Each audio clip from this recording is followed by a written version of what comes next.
بسم الله الرحمن الرحيم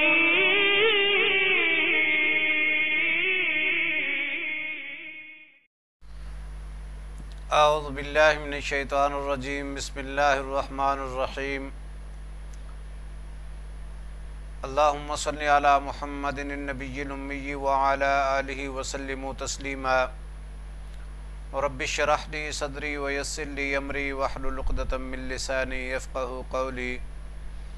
رب یسر ولا تعسر وتمم بالخیر آمین یا رب العالمین۔ السلام علیکم ورحمۃ اللہ وبرکاتہ۔ معزز ناظرین و سامعین، عربی گرامر کورس میں الحمدللہ ہم مرکبات کو پڑھ رہے ہیں اور ہمارا سبق چل رہا ہے مرکب اضافی۔ مرکب اضافی ایسا مرکب جس میں ایک اسم کو دوسرے اسم کے ساتھ نسبت دی جائے وہ مرکب اضافی کہلاتا ہے۔ جس اسم کو نسبت دی جائے وہ مضاف کہلاتا ہے اور جس اسم کے ساتھ نسبت دی جائے وہ مضاف الیہ کہلاتا ہے۔ عربی گرامر میں مضاف پہلے آتا ہے اور مضاف الیہ بعد میں آتا ہے، جبکہ اردو میں مضاف الیہ پہلے آتا ہے اور مضاف بعد میں آتا ہے۔ تو اردو سے عربی ترجمہ کرتے ہوئے ہمیں اس بات کا خیال رکھنا ہے کہ مضاف کا ترجمہ پہلے کرنا ہے اور مضاف الیہ کا ترجمہ بعد میں کرنا ہے۔ تو مضاف کے دو قاعدے ہیں کہ مضاف کے اوپر الف لام نہیں لگتا، الف لام داخل نہیں ہوتا اور اس کا اعراب ہلکا ہوتا ہے، اور مضاف الیہ کا ایک ہی قاعدہ ہے کہ وہ ہمیشہ حالت جر میں آتا ہے۔ تو ان قواعد کے ساتھ ہم نے سادہ مرکب اضافی بنایا، جیسا کہ اللہ کا رسول۔ اب اس میں رسول کو اللہ کے ساتھ نسبت دی گئی ہے تو رسول مضاف ہے اور اللہ مضاف الیہ ہے، تو اسم رسول کے اوپر الف لام بھی داخل نہیں ہوگا اور اس کا اعراب بھی ہلکا ہوگا اور مضاف الیہ حالت جر میں آئے گا۔ تو ہمارا اسم جو شروع میں ہوتا ہے وہ ہے رسول، تو اس کے اوپر الف لام بھی نہیں لگائیں گے تو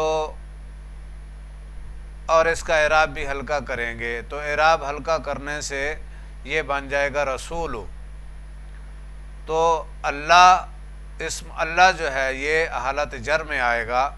تو یہ ہمارا سادہ مرکب اضافی بن جائے گا رسول اللہ۔ اب پیچیدہ مرکب اضافی یعنی مرکب اضافی میں ایک سے زیادہ مضاف یا مضاف الیہ آ جائیں تو انہیں کیسے بناتے ہیں، تو اس کا بھی بہت آسان سا طریقہ ہے کہ ہم پیچیدہ مرکب اضافی میں مضاف اور مضاف الیہ پہچان لیں کہ کون سا اسم مضاف ہے، کون سا اسم مضاف الیہ ہے اور کون سا اسم مضاف بھی بن کے آ رہا ہے اور مضاف الیہ بھی بن کے آ رہا ہے۔ تو جب ہمیں یہ پتہ چل جائے گا تو جو اسم مضاف ہے اس کے اوپر مضاف کا قاعدہ اپلائی کریں، اس کے اوپر مضاف کے قواعد لگائیں، اور جو مضاف الیہ ہے اس کے اوپر مضاف الیہ کا قاعدہ لگائیں، اور جو اسم مضاف اور مضاف الیہ دونوں بن کر آ رہا ہے اس کے اوپر مضاف اور مضاف الیہ دونوں کے قاعدے اپلائی کر دیں، دونوں قاعدے لگا دیں، تو وہ پیچیدہ مرکب اضافی ہم بہت آسانی کے ساتھ بنا لیں گے اور وہ بن جائے گا۔ پیچیدہ مرکب اضافی بہت آسانی کے ساتھ بن جائے گا، اور پیچیدہ مرکب اضافی کا ترجمہ کرتے ہوئے آخر سے شروع کی طرف آپ اس کا ترجمہ کریں، مطلب جو اسم آخر میں آ رہا ہے اس کا عربی کرتے ہوئے اس کا ترجمہ پہلے کریں، پھر اسی ترتیب کے ساتھ پیچھے آتے جائیں، شروع کی طرف آتے جائیں، تو آپ اس کو بنا لیں گے۔ بہت آسان سا ہے، سادہ سا مرکب اضافی، اللہ کا رسول، یہ سادہ مرکب اضافی ہے۔ اسی میں اگر ایک اور اسم آ جاتا ہے کہ اللہ کے رسول کی دعا، تو اس میں اللہ، اسم اللہ جو ہے یہ مضاف الیہ ہے، دعا جو ہے یہ مضاف ہے، لیکن اسم رسول جو ہے یہ مضاف بھی ہے اور مضاف الیہ بھی ہے، تو اس کے اوپر رسول کے اوپر یہ دونوں قاعدے اپلائی ہوں گے، مضاف کے بھی اور مضاف الیہ کے بھی۔ مضاف کے دو قاعدے ہیں اور مضاف الیہ کا ایک ہی قاعدہ ہے کہ مضاف کے اوپر الف لام داخل نہیں ہوگا اور اس کا اعراب بھی ہلکا ہوگا، جبکہ مضاف الیہ ہمیشہ حالت جر میں آئے گا۔ تو الحمدللہ یہ ہم پڑھ چکے ہیں، دوبارہ دہرایا ہے تاکہ اچھے طریقے سے یہ چیز سمجھ میں آ جائے۔ اس کے بعد ہم نے مرکب اضافی میں ضمائر کا استعمال دیکھا کہ اگر ہمارا مضاف الیہ ضمیر کی شکل میں ہو تو اسے کیسے استعمال کرتے ہیں۔ تو ہم نے ضمائر کا حالت رفع والا چارٹ بھی پڑھا کہ ہوا ہما ہم، ہیا ہما ہن، انت انتما انتم، انتی انتما انتن، آنا نحن، یہ حالت رفع والا چارٹ ہے ضمائر کا۔ اور مرکب اضافی میں ضمائر استعمال کرنے ہیں تو ہمیں حالت نصب اور حالت جر والا چارٹ دیکھنا ہے، وہ ایک ہی ہے کہ اور وہ اٹیچ ہو کے آتے ہیں، کیونکہ ہمارا مضاف الیہ ہمیشہ حالت جر میں استعمال ہوتا ہے، تو ہم حالت جر والا چارٹ جو ہے وہ استعمال کریں گے۔ ضمائر جو حالت جر والے ہیں وہ مرکب اضافی کے ساتھ لگائیں گے، اور یہ اٹیچ ہو کے آتے ہیں، تو اس کے لیے ہم نے دیکھا، پڑھا اسے کہ اٹیچ ہو، اٹیچ ہما، اٹیچ ہم، اٹیچ ہا، اٹیچ ہما، اٹیچ ہن، اٹیچ کا، اٹیچ کما، اٹیچ کم، اٹیچ کی، اٹیچ کما، اٹیچ کننا، اٹیچ یا اور اٹیچ نا۔ تو یہ حالت نصب اور حالت جر والا چارٹ ہے۔ ہمارا مضاف الیہ حالت جر میں استعمال ہوتا ہے، حالت جر میں آتا ہے، تو ہم یہ چارٹ استعمال کریں گے مرکب اضافی میں ضمائر کا استعمال کرنا ہو تو۔ اب دیکھتے ہیں کہ مرکب اضافی میں اگر صفت آ رہی ہو، ٹھیک ہے، وہ صفت مضاف کی بھی ہو سکتی ہے اور مضاف الیہ کی بھی ہو سکتی ہے، جیسا کہ اللہ کا باعزت رسول، اللہ کا باعزت رسول، تو اب اس میں ہم نے پہلے صفت کو چھوڑ دینا ہے، اس میں دیکھنا ہے کہ مضاف کیا ہے اور مضاف الیہ کون ہے، اس کا ترجمہ پہلے کر لینا ہے، اور جو صفت ہے اس کا ترجمہ آخر میں کر دینا ہے۔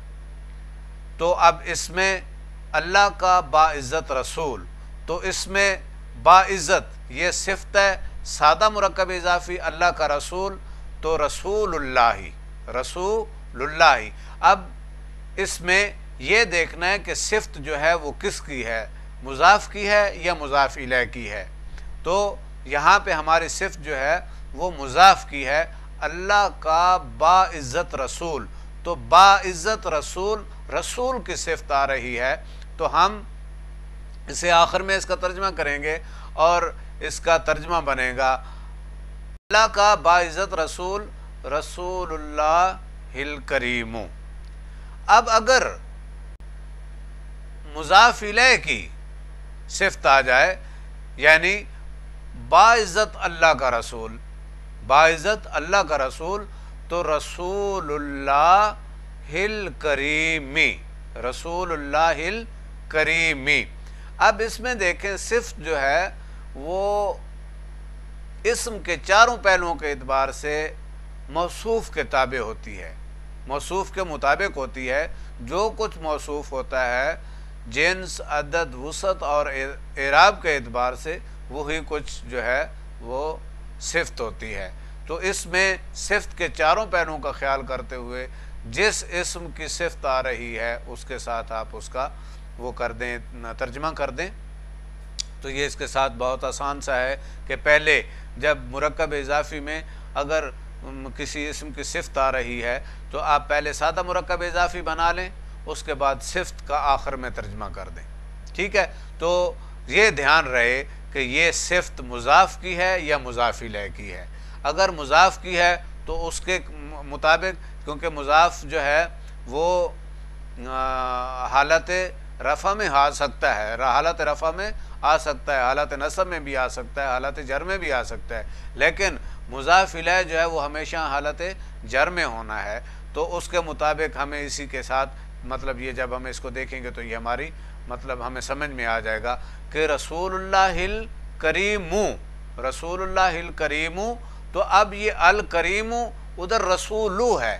تو ادھر الکریم ہے تو اس کے آخری اسم کے آخری حرف کے اوپر پیش آ رہی ہے، اور رسول کے آخری حرف لام کے اوپر بھی پیش ہے تو اس کے میم کے اوپر پیش آ رہی ہے، تو یہ صفت جو ہے یہ رسول کی ہے، اللہ کا باعزت رسول۔ اب اس میں اگر مضاف الیہ کی صفت آ رہی ہے کہ باعزت اللہ کا رسول، تو رسول اللہ الکریمی، کیونکہ مضاف الیہ حالت جر میں ہوتا ہے تو اس کے لیے صفت بھی جو ہے وہ اس میں اعراب کے اعتبار سے حالت جر میں آئے گی، تو رسول اللہ الکریمی پہلی جو ہماری کنسٹرکشن ہے وہ ہے رسول اللہ الکریم، اللہ کا باعزت رسول، اللہ کا باعزت رسول، یہاں پہ رسول کی صفت ہے۔ اور دوسرا ہے باعزت اللہ کا رسول، باعزت اللہ کا رسول، تو اس میں اللہ کی صفت آ رہی ہے تو اس میں رسول اللہ الکریمی۔ اب اگر دونوں اسم کی تعریف ہو، مضاف کی بھی ہو اور مضاف الیہ کی بھی ہو، تو پھر کیا کرنا ہے؟ تو اس میں بھی یہی ہے کہ پہلے آپ مضاف الیہ کا ترجمہ کریں اور اس کے بعد جو ہے وہ صفت لگائیں، تو جو اسم قریب ہے پہلے اس کی صفت لگا دیں اور جو اس کے بعد ہے وہ اس کے بعد لگا دیں۔ اب اس میں یہ دیکھتے ہیں کہ باعزت اللہ کا باعزت رسول، باعزت اللہ کا باعزت رسول، تو اس میں سے سادہ پہلے مضاف الیہ کا ترجمہ کریں گے رسول اللہ، رسول اللہ۔ اب اللہ جو ہے وہ صفت کے قریب ہے تو اس میں پہلے اللہ کی صفت لگائیں گے، رسول اللہ الکریم الکریم، رسول اللہ الکریمی، اس کے ساتھ ملا کے پڑھیں گے تو رسول اللہ الکریم الکریم، الکریمی الکریم، الکریمی اللہ کی صفت کے لیے استعمال ہو رہا ہے کیونکہ وہ حالت جر میں ہے، اور الکریم وہ رسول کی صفت ہے، تو وہ اس ترتیب کے ساتھ آپ اسے مرکب اضافی میں صفت کا استعمال کر سکتے ہیں۔ اللہ پاک سے دعا ہے کہ اللہ پاک عربی گرامر کورس میں اور قرآن پاک کو سمجھنے کے لیے ہمارے لیے آسانیاں پیدا کرے۔ سبحانک اللہم و بحمدک اشہد ان لا الہ الا انت استغفرک و اتوب الیک۔